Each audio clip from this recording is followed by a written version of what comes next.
Ma'am, you're trespassing. The manager wants you out. Stand up, now. I paid for my drink. I'm sitting quietly. You have no legal basis to touch me. This isn't a debate. Private property. Last warning. You should slow down, officer. You're about to arrest the owner of this building. Yeah? Save it for the judge. Turn around. Officer Craig Bartlett had been with the Seattle Police Department for 8 years when he walked into a situation that would destroy his career. Officer Derek Thorne had been with the precinct for only 6 years, but his reputation for aggression was already well established when he made the decision that would cost the city $4.5 million. He was 32 years old, arrogant, and possessed a dangerous belief that his badge granted him immunity from consequence. On a bright Wednesday morning in an upscale district, he received a dispatch call regarding a hostile trespasser refusing to vacate a business. The trespasser was Eleanor Vance, a 54-year-old real estate mogul and philanthropist who happened to be wearing a gray jogging suit. What Thorne failed to realize as he strutted into the cafe with his hand resting on his holster was that Eleanor Vance wasn't just a patron. She was the owner of the building, the owner of the cafe, and quite possibly the reason the precinct had its new gymnasium equipment. What followed, ignoring her calm explanations, mocking her claims of ownership, and dragging her out in handcuffs before a stunned crowd, would become a definitive case study in how implicit bias can dismantle a life's work in minutes. Before we get into the details of this catastrophic failure of judgment, tell us where you are watching from. If you believe accountability is essential in law enforcement, please hit that subscribe button. Stories like these illuminate the cracks in our system, and your support helps us keep the spotlight on the truth. The Velvet Bean was the jewel of the downtown revitalization project. Located on the corner of Main and 5th, it was an architectural marvel of glass and reclaimed wood, catering to the city's elite stockbrokers, attorneys, and tech executives. It was 9:15 a.m. on a Wednesday. The sun was cutting through the high windows, illuminating the dust motes dancing in the air. The aroma of roasted Ethiopian beans and fresh pastries filled the room. Every leather armchair and oak table was occupied by men in suits and women in tailored dresses. Eleanor Vance had entered the shop at 8:45 a.m.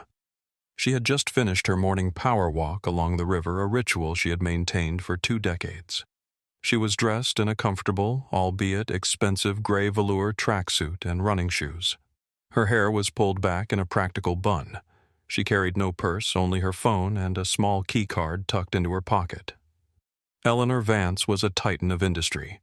She had built her empire from the ground up, starting with a single laundromat in her 20s and expanding into a portfolio of commercial real estate worth hundreds of millions.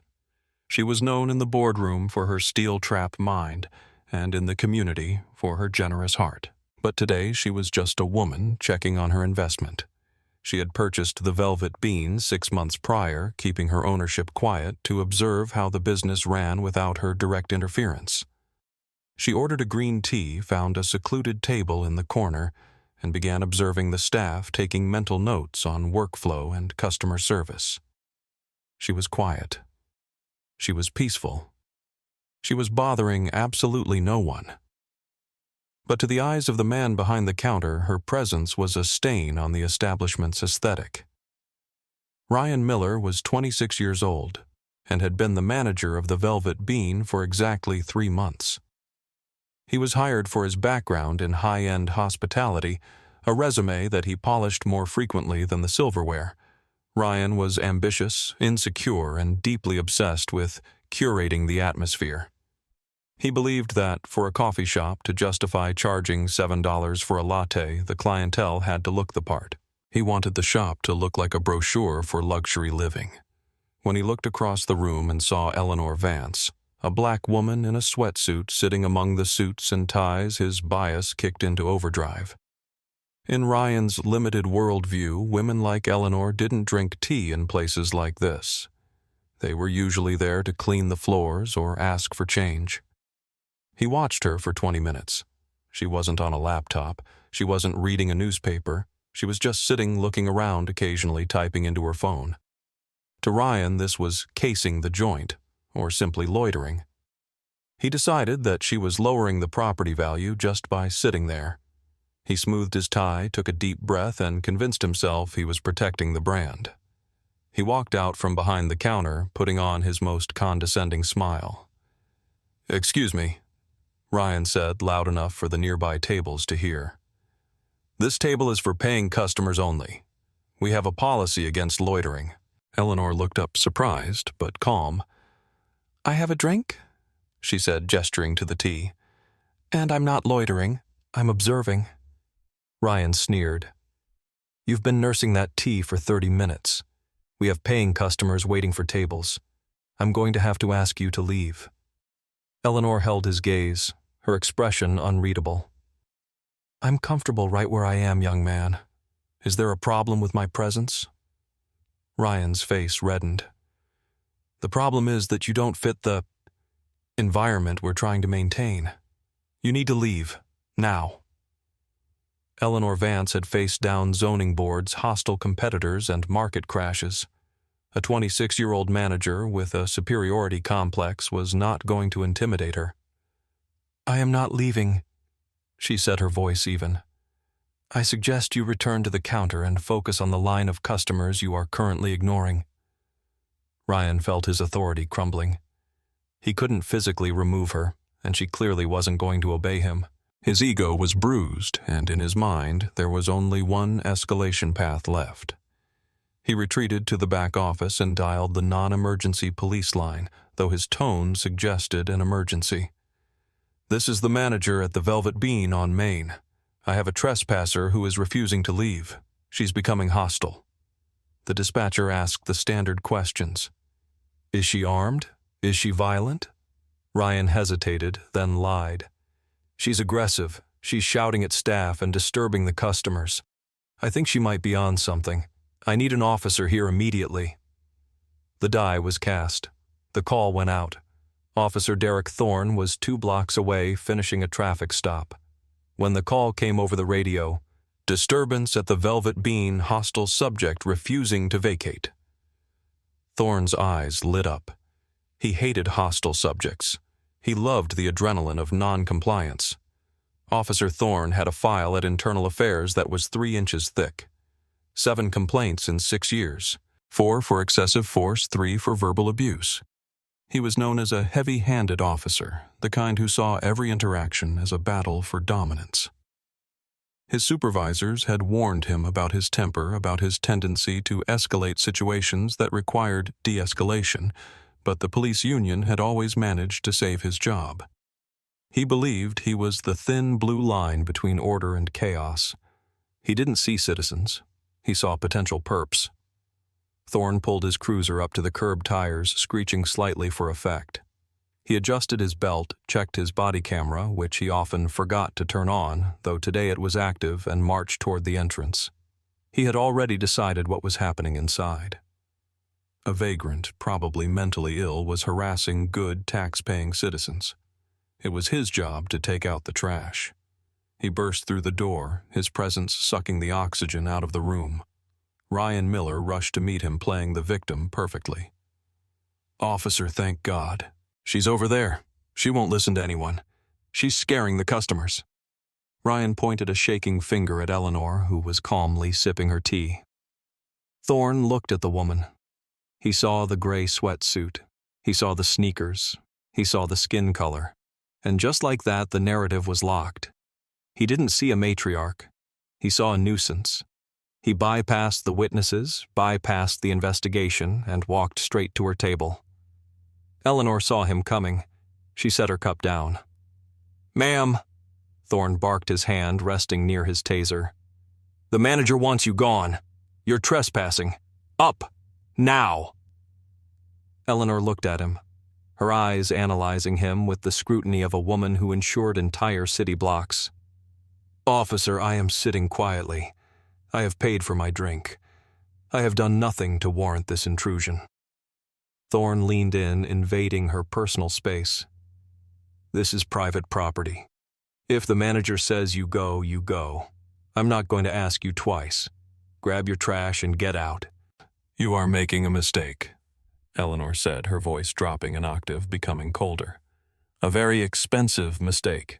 I suggest you lower your voice and ask yourself why you are assuming I have no right to be here." Thorne laughed a harsh barking sound.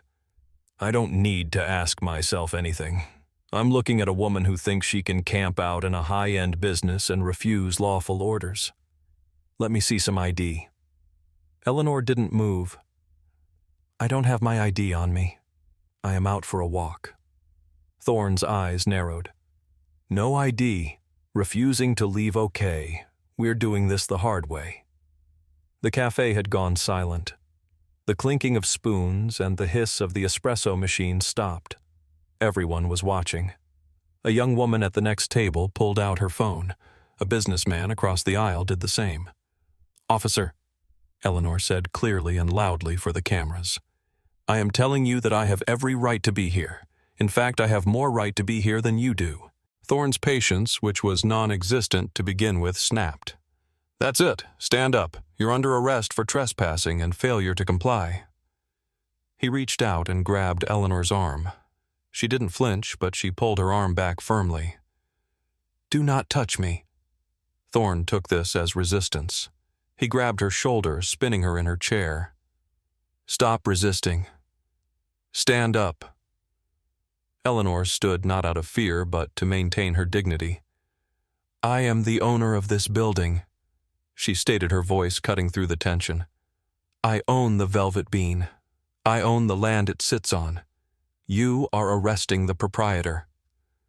Ryan Miller, standing behind the officer, let out a nervous, incredulous laugh. "She's lying. Look at her. She's crazy. She doesn't own anything." Thorne smirked. "Yeah, and I'm the King of England. Tell it to the judge, lady." He spun Eleanor around, forcing her chest against the table. He pulled her arms behind her back with unnecessary force. The metal cuffs clicked shut, biting into her wrists. "You're hurting me," Eleanor said, wincing. "These are too tight." "They're not made for comfort," Thorne spat back. "Maybe you should have thought about that before you decided to play make-believe." The crowd was murmuring now. "Hey, she said she owns the place," a man in a blue suit called out. "Did you check?" "Stay back," Thorne yelled at the crowd. "Unless you want to join her for obstruction." He hauled Eleanor away from the table. She stumbled, but caught her footing. She held her head high despite the humiliation of being manhandled in her own establishment. "Officer," she said, looking him in the eye. "What is your badge number?" "It's right here." Thorne tapped his chest. "Thorne, remember it." "Oh, I will," Eleanor replied. "I will make sure everyone remembers it." He shoved her toward the door. Ryan Miller watched with a smug grin, crossing his arms, believing he had just won a great victory for the ambiance of his cafe. He had no idea he had just signed his own professional death warrant. The walk to the patrol car was a parade of shame. Thorne gripped Eleanor's upper arm tightly, marching her past the large glass windows where she had stood with the architects just a year prior approving the blueprints. Pedestrians stopped to watch. More phones were raised. "Stop resisting," Thorne said loudly for the benefit of the cameras, even though Eleanor was walking perfectly in step with him. "I am not resisting," she said calmly. "I am documenting." He opened the back door of the cruiser and pushed her inside. The hard plastic seat was unforgiving. It smelled of stale sweat and disinfectant. As Thorne slammed the door, Eleanor took a deep breath. She closed her eyes for a moment, controlling the rage that threatened to boil over. She was a woman of immense power, yet in this moment she was reduced to a stereotype by a man with a high school diploma and a badge.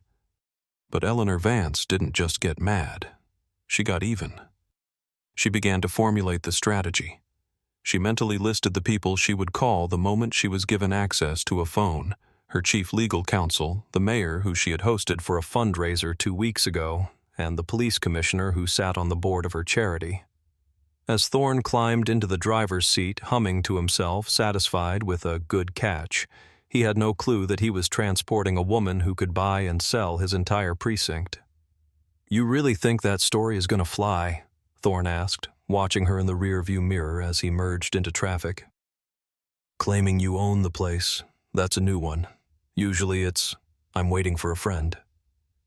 Eleanor remained silent. She knew the power of silence. It unnerved people. Thorne continued to taunt her. "We'll get your prints. Find out who you really are. Probably have a few warrants, huh? That's why you didn't have ID." Eleanor looked out the window at the city she helped build. "Officer Thorne," she finally said, "I want you to enjoy this drive. It will be the last time you ever drive a police vehicle."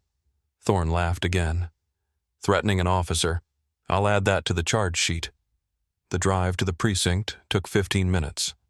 They arrived at the downtown station, a brutalist concrete building that Eleanor's construction firm had actually renovated 5 years earlier. Thorne pulled into the Sally Port, hauled her out, and marched her to the booking desk. The station was busy. Officers were processing arrests, typing reports, drinking bad coffee. Thorne walked Eleanor up to the desk. Sergeant, a grizzled veteran named Lieutenant Henderson, who was 3 years away from retirement. "What do we have, Thorne?" Henderson asked, not looking up from his paperwork. "Trespassing at the Velvet Bean. Refused to leave. Refused to. Claimed she owned the place. No ID. Resisted arrest." Thorne sounded proud. Henderson looked up. He adjusted his glasses. He looked at the woman in the gray sweatsuit. Then he looked closer. His face went pale. The color drained from his cheeks so fast it looked like he might faint. He stood up slowly. "Thorne," Henderson said, his voice trembling slightly. "Take the cuffs off." Thorne looked confused. "What, Sarge? She's uncooperative. She refused to ID." "Take the goddamn cuffs off right now!" Henderson roared, his voice echoing through the booking area. The entire room went silent. Thorne, stunned, fumbled for his keys. "Sarge, I don't understand." Henderson walked around the desk. He looked at Eleanor with horror and apology in his eyes. "Ms. Vance, Eleanor, I am so incredibly sorry." Eleanor rubbed her wrists where the red welts were forming. She looked at Henderson. "Hello, George. How is your wife? Did the surgery go well?" Thorne's jaw dropped. You know her." Henderson turned to Thorne, his eyes burning with a mixture of fury and pity. "You idiot! You absolute moron!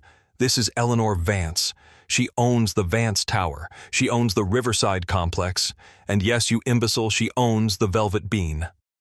Thorne felt the world tilt on its axis. The blood rushed in his ears. "But she was wearing... She didn't look like..." "Like what?" Eleanor interjected, her voice sharp as a razor. "Like an owner. Like a person deserving of respect." "Or did I look like someone you could bully?" Thorne stammered. The manager called. He said, 'The manager is a fool,'" Eleanor said. "And you are a danger to this city." She turned to Henderson. "I want to file a formal complaint. I want his badge number, his supervisor's name, and I want a phone to call my attorney. And George, I want the chief down here. Now." The next hour was a blur of panic for the Seattle Police Department. The police chief arrived in 20 minutes, breathless and apologizing profusely.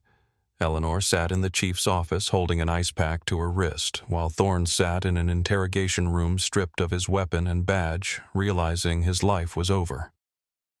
The video from the coffee shop had already hit the internet.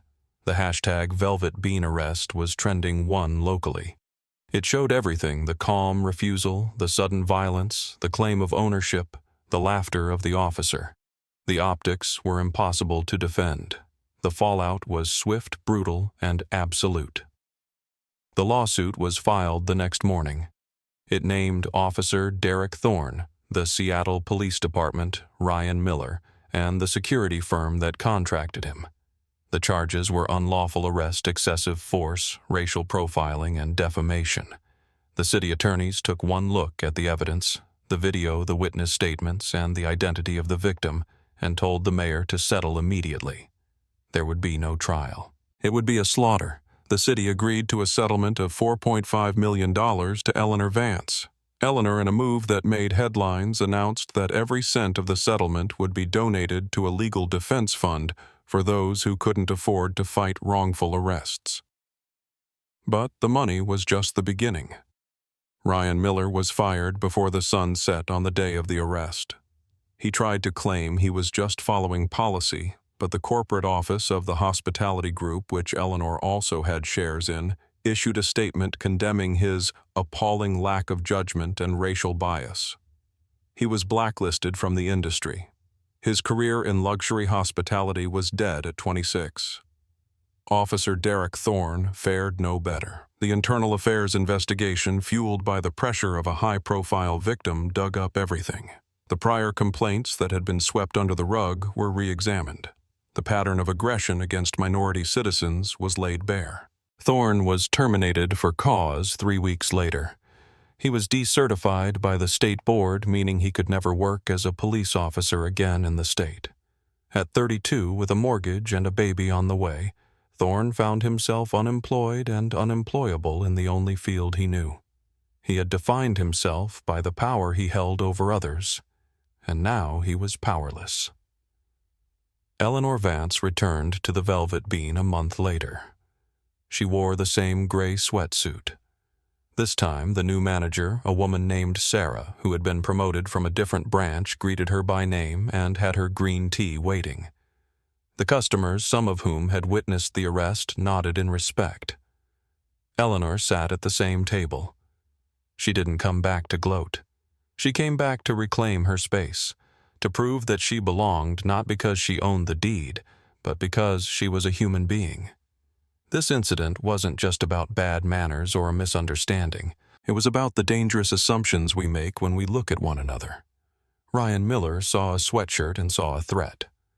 Officer Thorne saw skin color and saw a criminal. Both men allowed their biases to override logic, procedure, and basic human decency.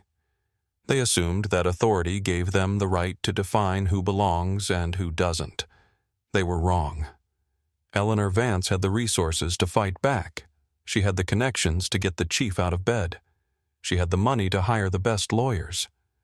But as she sat there sipping her tea looking out the window, she thought about the thousands of others who didn't. What happens to the person in the sweatsuit who doesn't own the building? What happens to the young man who can't call the mayor? That is the real tragedy. Thorne and Miller were punished because they picked the wrong victim, not because the system suddenly grew a conscience. Justice for Eleanor was swift, but justice for the invisible remains elusive. What do you think needs to change to prevent this from happening to people without Eleanor's power? Should police be required to verify property ownership claims before making arrests for trespassing in commercial spaces? And do you think the $4.5 million settlement was enough, or should the officers face criminal charges for unlawful imprisonment? Let us know your thoughts in the comments below. These conversations are difficult, but they are necessary. If you found this story compelling, please like and share it. We need to keep holding up the mirror, even when the reflection is ugly. Until next time, stay safe, stay aware, and know your rights.